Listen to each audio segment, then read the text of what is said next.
দেখুন দর্শকরা, এটা হচ্ছে মূলো শাক, ঠিক আছে। মূলো শাক কবে থেকে খাবো খাবো বলে মানে এই বছর শীতে 2 দিন পেয়েছি, তারপরে মূলো বড় বড় হয়ে গেছে, তো আমি বড় মূলোটা ভালো খাই না, কিন্তু মূলো শাকটা খুব ভালো খাই।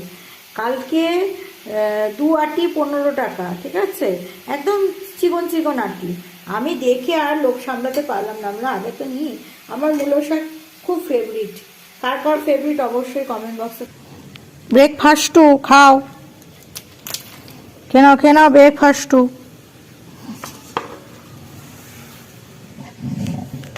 খা তাতে খা, ওরা আসলে খেতে পারবি না। ওই দেখো ওখানটা দুটো দাঁড়িয়ে রয়েছে, আসতে ভয় পাচ্ছে না, আসলে আমি কি করব। আয় আয় আয়। দেখুন দর্শকরা, আজকে রান্না করেছি এই অমলেট কারি, ঠিক আছে। একটু অল্প করে আলু দিয়ে মোটা মোটা অমলেট দিয়ে